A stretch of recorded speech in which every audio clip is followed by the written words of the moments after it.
दूर किसी जंगल में टुनटुनी चिड़िया रहती थी। टुनटुनी चिड़िया समोसे का ठेला लगाकर अपना घर खर्च चलाती थी। बेचारी टुनटुनी के पति की मौत एक हादसे में हो गई थी, जिस कारण वो अकेले ही अपने घर को चला रही थी। ये लो चिंकी बेटा, नाश्ता कर लो। मैंने गर्मा गर्म तुम्हारे लिए बनाया है। चलो जल्दी से नाश्ता कर लो, फिर तुम्हें स्कूल भी जाना है। हाँ हाँ मम्मा, मैं अभी खाती हूँ। परंतु मम्मा, मैं सोच रही हूँ क्यों न आज मैं स्कूल की छुट्टी कर लूँ और पूरे दिन घर में रहकर आराम करूँ। चिंकी, कोई छुट्टी वुट्टी नहीं होगी स्कूल की, सीधे सीधे स्कूल जाओ। देखो, मैं तुम्हें पढ़ाने के लिए दिन रात मेहनत करती हूँ। अगर तुम इसी तरह छुट्टियाँ करती रहोगी तो बड़ी होकर कामयाब कैसे बनोगी बेटा? अच्छा अच्छा, ठीक है मम्मा, मैं चली जाती हूँ स्कूल।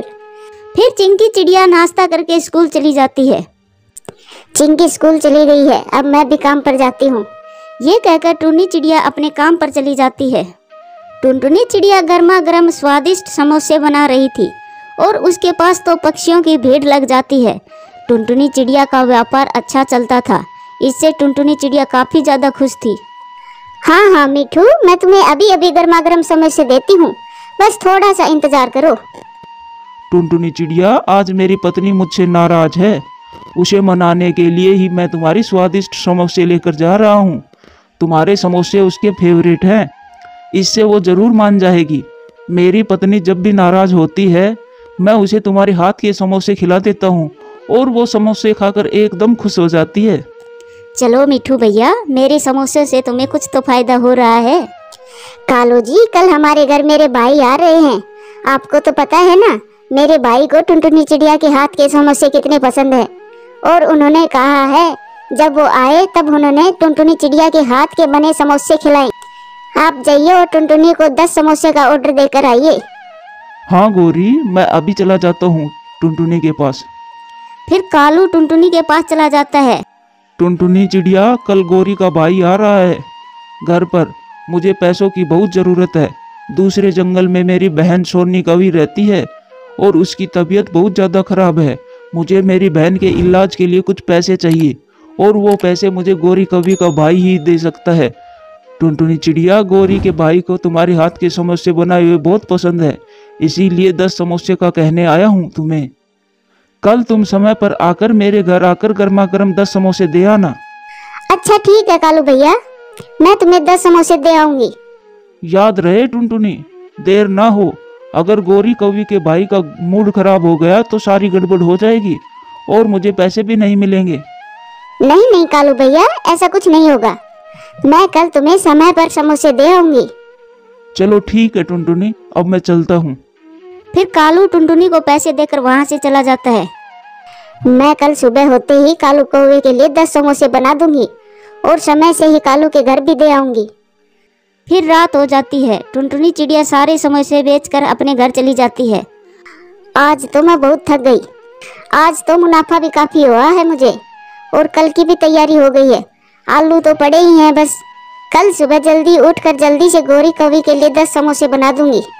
मामा, आप कितनी मेहनत करते हो। अब आप आराम से सो जाओ, देखो रात भी कितनी हो गई है। हाँ बेटा, ये तो है, परंतु काम भी तो जरूरी है ना। अब तो मेरा सारा काम हो गया है, चलो तुम भी सो जाओ और मैं भी सो जाती हूँ। फिर वो माँ बेटी आराम से सो जाते हैं। आधी रात होते ही जंगल में तेज हवा चलने लगती है और अचानक से तेज बारिश शुरू होने लगती है। टुनटुनी चिड़िया के घर की छत थोड़ी सी टूटी हुई थी, जिसके कारण बारिश का पानी उसके घर के अंदर आ रहा था और सीधा आकर आलू की बोरी पर गिर रहा था। टुनटुनी चिड़िया तो घोड़े बेचकर सो रही थी, उसे तो इस बात का पता ही नहीं था। अगली सुबह हो जाती है, परंतु बारिश तो रात की तरह तेज हो रही थी। अरे वाह, आज तो बारिश हो रही है और इस बारिश की वजह से पक्षी मेरे बहुत सारे समोसे खाएंगे और आज भी मुझे अच्छी कमाई होने वाली है। हाँ मम्मा, ये बारिश तो हो रही है, परंतु बारिश की सुगंध की वजह से गंदी बू कहाँ से आ रही है। हाँ चिंकी, मैं भी वही सोच रही हूँ, ये गंदी बदबू कहाँ से आ रही है। तभी चिंकी की नज़र आलू की बोरी पर पड़ी। वो सारे आलू तो बारिश के पानी में भीगने की वजह से सड़ चुके थे और उन सड़े हुए आलूओं में काफ़ी गंदी बदबू आ रही थी। मम्मा वो देखो, लगता है ये गंदी बदबू इन आलू की बोरी से आ रही है। हाय रे, ये क्या हो गया? ये पानी कहाँ से आ गया? इसकी वजह से मेरे सारे आलू खराब हो गए हैं। हाँ मम्मा, हमारी छत के अंदर एक छेद है जिसके कारण बारिश का पानी घर के अंदर आ रहा है। अब मैं क्या करूँगी चिंकी बेटा, मेरे पास तो बस यही आलू थे। अब मैं कालू कौवे को क्या जवाब दूंगी? मम्मा ये आलू खराब हो गए तो क्या हुआ, हम बाजार जाकर और आलू खरीद लेते हैं। बेटा इस तेज बारिश में हमें आलू कहाँ से मिलेंगे? बारिश की वजह से सभी पक्षियों ने अपनी सब्जी की दुकान बंद कर दी होगी। मैं अब क्या करूँगी? मुझे तो अब थोड़ी देर में कालू कौवे के 10 समोसे भी देने हैं, वरना कालू कौवा बहुत गुस्सा करेगा मुझ पर। कालू तो मुझे पैसे भी दे चुका है, परंतु आलू ही नहीं होंगे तो समोसे कैसे बनाऊंगी? हाय रे, ये कैसा संकट आ गया मुझ पर। मम्मा आप देखो तो कहीं जाकर, क्या पता कोई दुकान खुली हो सब्जियों की। हाँ चिंकी, मैं अभी जाकर देखती हूँ। टुनटुनी चिड़िया तेज बारिश में ही आलू ढूंढने निकल जाती है और पूरे जंगल में घूम रही थी, परंतु उसे कोई भी सब्जी की दुकान खुली नहीं मिलती। टुनटुनी चिड़िया बुलबुल की दुकान पर जाती है, परंतु बुलबुल ने भी आज अपनी दुकान बंद की हुई थी। ये क्या, बुलबुल बहन ने भी दुकान बंद की हुई है? एक काम करती हूँ, मैं बुलबुल बहन के घर जाती हूँ, उनके घर से तो मुझे जरूर आलू मिल जाएंगे। ये कहकर टुनटुनी चिड़िया फौरन बुलबुल के घर जाती है। अरे टुनटुनी चिड़िया, क्या बात है, इतनी तेज बारिश में मेरे घर पर कैसे आना हुआ? बुलबुल बहन, मुझे आलूओं की बहुत ज़रूरत है, तुम मुझे बस एक बोरी आलू दे दो। हाँ मैं दे देती तुम्हें आलू, मैंने दूसरे जंगल में जाकर अपनी माँ के पास रखवा दी।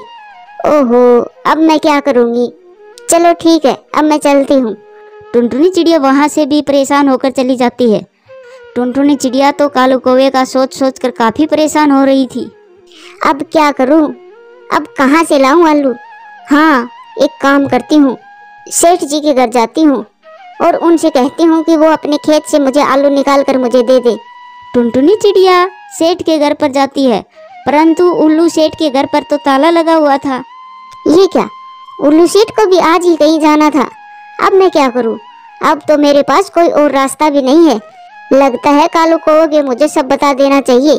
वहीं दूसरी तरफ गोरी कवि का भाई भी कालू कौवे के घर पर आ जाता है।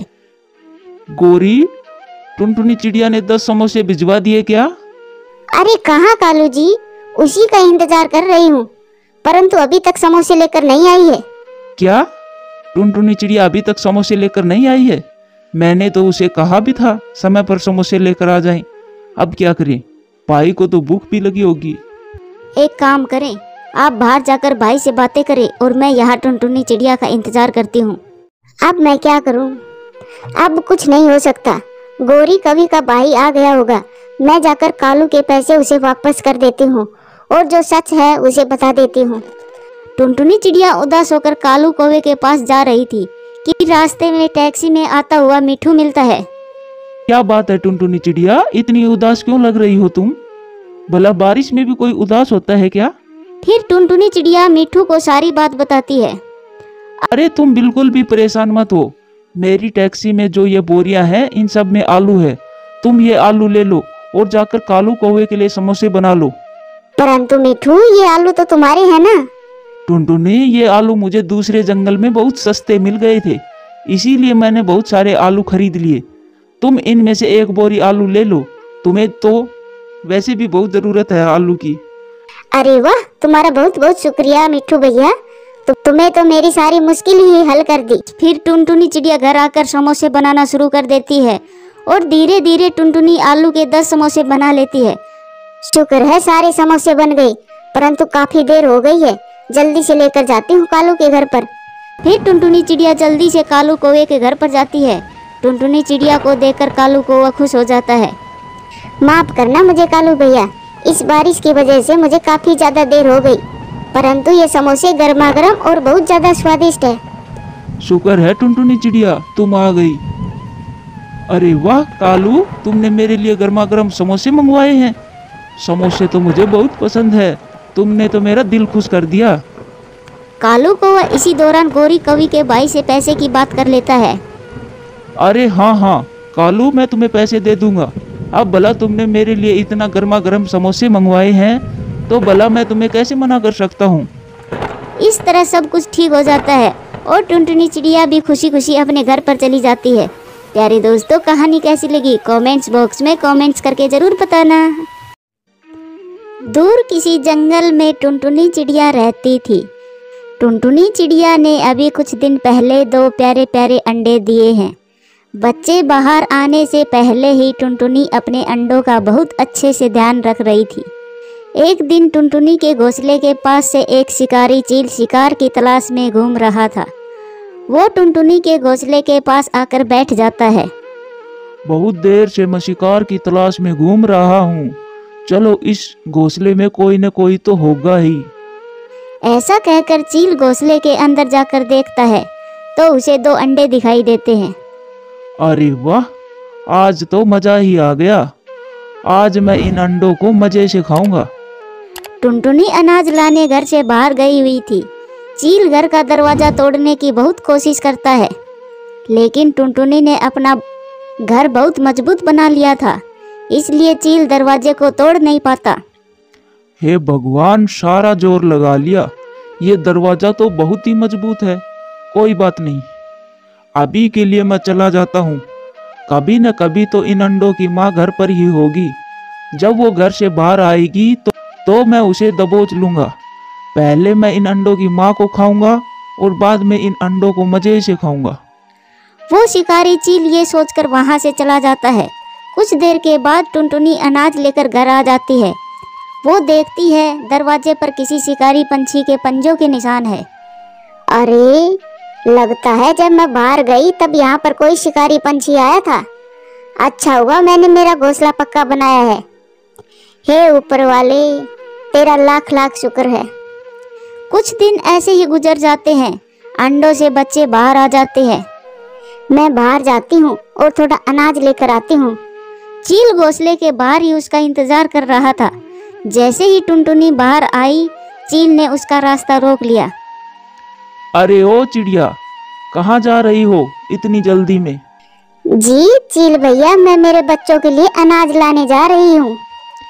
चिड़िया, अब तू सीधा मेरे पेट में जाओगी और बाद में तुम्हारे वो दोनों बच्चे। बहुत दिनों से मैं तुम्हारे घोंसले पर नजर रख रहा था। मैंने तुम्हारे घोंसले को तोड़ने की बहुत कोशिश भी की थी, लेकिन तुमने तुम्हारा घोंसला बहुत ही पक्का बनाया है। मैं तुम्हारे बाहर आने का इंतजार कर रहा था और आज वो दिन आ भी गया। चील भैया, मुझे और मेरे बच्चों को मत खाइए। ये बात सुनकर चील सोचने लगा। उसके दिमाग में एक आइडिया आता है। अगर मैंने अभी इनको और इनके बच्चों को खा लिया तो कल फिर मुझे कोई दूसरा शिकार ढूंढने जाना पड़ेगा। मैं एक काम करता हूँ। देखो चिड़िया, मैं तुम्हारे बच्चों को नहीं खाऊंगा, लेकिन उसके बदले में तुम्हें मेरे लिए रोज अलग अलग शिकार लाना होगा। अगर तुम एक भी दिन मेरे लिए शिकार लेकर नहीं आई तो मैं उसी दिन तुम्हारे बच्चों को उठा ले जाऊंगा। नहीं नहीं चील भैया, ऐसा मत करना। मैं रोज आपके लिए शिकार लेकर आऊंगी। मैं मेरे बच्चों से बहुत प्यार करती हूँ। तो फिर ठीक है, अब जल्दी से जाओ और मेरे लिए खाना लेकर आओ। इधर कालू कौआ अपने घर के बाहर बैठा था। तभी उसने देखा टुनटुनी जल्दी जल्दी में उड़कर कहीं जा रही थी। उसे लगा टुनटुनी अनाज लाने घर से बाहर गई है। थोड़ी देर बाद कालू ने देखा कि टुनटुनी अपने पंजों में एक मरा हुआ पक्षी लेकर जा रही थी। अरे, ये क्या देख रहा हूँ मैं? ये टुनटुनी मरा हुआ पक्षी लेकर कहाँ जा रही है? दूसरे दिन कालू को उसी समय टुनटुनी चिड़िया फिर से मरा हुआ पक्षी ले जाते हुए देखा। कालू कौआ सोच में पड़ गया। उसे कुछ भी समझ नहीं आ रहा था। तभी कालू ने टुनटुनी को रोक लिया। टुनटुनी चिड़िया, रुक जाओ। ये तुम क्या कर रही हो? मैं कल से तुम्हें देख रहा हूँ। तुम मरे हुए जानवर लेकर यहीं से जा रही हो। आखिर बात क्या है? टुनटुनी चिड़िया कालू कौआ को सारी बात बताती है। अच्छा, ये तो बहुत बड़ी परेशानी है टुनटुनी, लेकिन तुम ये सब कब तक करोगी? क्या करूँ कालू भैया, मुझे मेरे बच्चे बड़े होने तक ये करना होगा। अब मैं चलती हूँ। वो शिकारी चील मेरे घोंसले के ऊपर बैठा है। अगर मैं समय पर नहीं गई तो वो मेरे बच्चों को खा जाएगा। टुनटुनी चिड़िया का ये रोज का काम हो गया था। चील उसके घर के पास आ जाता और टुनटुनी उसे शिकार ला कर देती। वो शिकार खाकर वहाँ से चला जाता। फिर एक दिन टुनटुनी बहुत बीमार पड़ जाती है। उसे बहुत तेज बुखार हो गया था। अब मैं क्या करूं, कैसे बाहर जाऊं? अगर मैं शिकार लेकर नहीं आई तो सब बर्बाद हो जाएगा। बच्चे बहुत भूखे थे। मम्मा, मम्मा, हमें बहुत भूख लगी है, कुछ खाने को दो ना। उठो ना माँ। मेरे बच्चों, आज मेरी तबीयत बहुत खराब है, तुम थोड़ी देर रुक जाओ, मैं थोड़ी देर में अनाज लेने जाती हूँ। अभी घर में थोड़ा अनाज रखा है, वो खा लो तुम। इधर चील टुनटुनी का इंतजार कर रहा था। अरे ये चिड़िया आज क्यों नहीं आई? अभी तक तो उसे आ जाना चाहिए था। अब मेरी भूख बर्दाश्त नहीं हो रही। अब मैं उसके बच्चों को नहीं छोड़ूंगा। चील टुनटुनी के घर की तरफ निकल पड़ता है। टुनटुनी का घर बहुत दूर था। तभी रास्ते में उसे रानो चिड़िया का घोंसला दिखाई देता है। ये हुई ना बात, इस घोंसले में तो दो दो बच्चे हैं। टुनटुनी का घर तो यहाँ से बहुत दूर है। आज के लिए मैं इन बच्चों को खा लेता हूँ। चील रानो चिड़िया के एक बच्चे को खाने लगता है। तभी वहाँ पर कालू कौवा आ जाता है और उस चील को खदेड़ देता है। उन दोनों में जमकर लड़ाई होती है। कालू की वजह से रानो चिड़िया के एक बच्चे की जान बच गई। कालू, मैं तुम्हें देख लूंगा। हाँ हाँ, देख लेना। अब यहाँ से जल्दी से 9-2-11 हो जा। वो चील वहाँ से चला जाता है। तभी वहाँ पर रानो चिड़िया आ जाती है। ये सब किसने किया कालू भैया? फिर कालू कौवा रानो चिड़िया को सारी बात बता देता है। अब मैं उस चील को नहीं छोड़ूंगी। रानो, वो बहुत खतरनाक चील है। वो सिर्फ तुम्हारे ही नहीं, जंगल के बहुत सारे पंछियों को खा चुका है और सबसे ज्यादा बेचारी टुनटुनी चिड़िया को परेशान कर रहा है। कालू मन ही मन सोच रहा था, अगर ऐसा ही चलता रहा तो जंगल में एक भी पंछी नहीं बचेगा। मुझे कुछ न कुछ करना होगा। तभी कालू के दिमाग में एक आइडिया आ जाता है। कालू और रानो टुनटुनी के घर पर आ जाते हैं। टुनटुनी की तबीयत अब ठीक हो गई थी। कालू टुनटुनी को सारी बात बताता है। टुनटुनी, तुम्हारी तबीयत खराब होने की वजह से तुम उसके लिए खाना लेके नहीं जा सकी, इसीलिए शायद वो तुम्हारे पास आ रहा था। रास्ते में उसे रानो चिड़िया के बच्चे दिखाई दिए और उसने एक बच्चे को खा लिया। अब वो तुम्हारे पास कभी भी आ सकता है टुनटुनी। उससे पहले हमें कुछ करना होगा। लेकिन हम क्या कर सकते हैं कालू भैया? टुनटुनी, मेरे पास एक आइडिया है। फिर कालू कौवा टुनटुनी और रानो को सारा प्लान बता देता है। फिर कालू कौवा और रानो नागराज की गुफा में जाते हैं। अरे वाह, ये मैं क्या देख रहा हूँ? शिकार खुद चलकर मेरे पास आ रहा है। अरे नागराज जी, आपको अपने शिकार की पड़ी है या आपके दो बच्चों की? क्या? ये तुम क्या कह रहे हो? जो कहना है वो साफ साफ कहो। हमारे जंगल में एक खूंखार शिकारी चील आ गया है। वो एक एक करके पंछियों को खा रहा है। उसने अभी अभी इस बेचारी रानो के बच्चों को खाया है। हमने उसे बोलते हुए सुना है, मैं पंछियों के बच्चे खाकर ऊब गया हूँ। बहुत दिनों से मैंने सांप के बच्चे नहीं खाए। सुना है इस जंगल में नागराज का पिल्ला रहता है और उसके 2 बेटे भी हैं। आज रात को मैं उसको मजे से खाऊंगा। नागराज जी, हम दोनों आपको सतर्क करने आए हैं। अच्छा, तो ऐसी बात है। तुम्हारा बहुत बहुत धन्यवाद।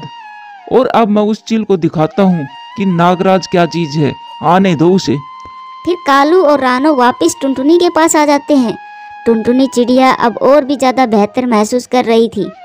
रानो, मुझे माफ कर दो। मुझे तुम्हारे लिए बहुत बुरा लग रहा है, लेकिन अगर हमारा प्लान फेल हो गया तो वो चील हम सबको नहीं छोड़ेगा। टुनटुनी, तुम चिंता मत करो। ये कालू का प्लान है, कभी भी फेल नहीं हो सकता। सुबह हो जाती है। चील टुनटुनी के घर के बाहर आ जाता है। सभी पंछी अपने अपने घोंसले में डर कर बैठे थे। आज मैं किसी को नहीं छोड़ूंगा। मैं तुम सबको खा जाऊंगा। हा हा हा हा। हम जैसे छोटे पंछियों को खाकर तुम्हें क्या मिलेगा? हमें तो तुम कभी भी खा सकते हो।